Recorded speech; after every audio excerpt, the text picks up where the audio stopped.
रोचक, मनोरंजक और ज्ञानवर्धक कहानियों के प्लेटफॉर्म हिमाचल बिजनेस पर आपका स्वागत है। नमस्कार, मैं आपकी दोस्त ज्योति मौर्य।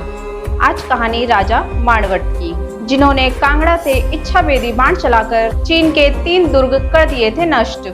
श्री राम और रावण के समकालीन नगरकोट के राजा बाणभट्ट इतने लोकप्रिय थे कि उनकी वीर गाथाएं आज भी कांगड़ा जनपद में सुनाई जाती है। धर्म और आध्यात्म का केंद्र होने के साथ उनका साम्राज्य वैज्ञानिक उन्नति में बहुत आगे था। एक बार नगरकोट के राजा बाणभट्ट ने अपने राज्य से ही इच्छाभेदी बाण चलाकर चीन के राजा के 3 दुर्गों को पूरी तरह से नष्ट कर दिया था। इतिहास की त्रैमासिक शोध पत्रिका इतिहास दिवाकर के अप्रैल 2008 के अंक में इतिहासकार डॉक्टर रमेश शर्मा अपने शोध परक आलेख विश्व का आदर्श सम्राट राजा बाणभट्ट में इसका उल्लेख किया है। चीन के तत्कालीन शासक ने बड़ी संख्या में अपने गुप्तचर भेजकर नगरकोट के किले की सुरक्षा व्यवस्था जांचनी चाहिए। राजा बाणभट्ट गुप्तचरों से बोले कि उनकी बात छोड़ो, अपनी सुरक्षा की बात बताओ। इस पर चीन के गुप्तचर बोले कि उनके राजा के 3 दिशाओं में 3 बड़े दुर्ग हैं जो अमुक अमुक स्थान पर हैं। गुप्तचर जब अपने देश लौटे तो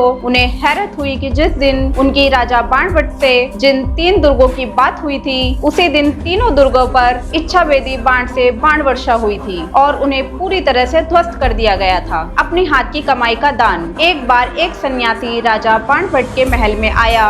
राजा ने हीरे जवाहरात मोतियों से उसकी झोली भर दी। सन्यासी जिद पर अड़ गया कि वह भिक्षा तभी ग्रहण करेगा जब राजा अपनी हाथ की कमाई का दान करेगा। वह गरीबों के कर से बने खजाने का दान स्वीकार नहीं करेगा। राजा का दानी होने का अभिमान चकनाचूर हो गया। सन्यासी यह कहकर चला गया कि वह भिक्षा लेने बाद में जरूर आएगा और राजा के हाथ की कमाई का ही दान लेगा। तब राजा ने बाण बटने का काम शुरू किया, जिससे अपना तथा रानी का खर्चा चलाने लगा। इसी से उसका नाम बाणभट्ट प्रसिद्ध हुआ। कुछ समय के बाद सन्यासी फिर आया। राजा ने उसे अपने हाथ की कमाई की भिक्षा दी, जिसके बदले सन्यासी ने दिव्य आशीर्वाद दिया। रानी के 9 लखे हार की लोक कथा। जनश्रुति है कि बाणभट्ट की रानी धर्म बल के चलते कांगड़ा किले के चौबारे से कच्चे सूत के धागे से घड़ा बांधकर कुएं में डालती और खींचकर पानी लाती थी। राजमहल के आयोजित एक समारोह में रानी के साधारण पहनावे को लेकर महिलाओं ने फब्तियां कसी। इस पर रानी ने राजा से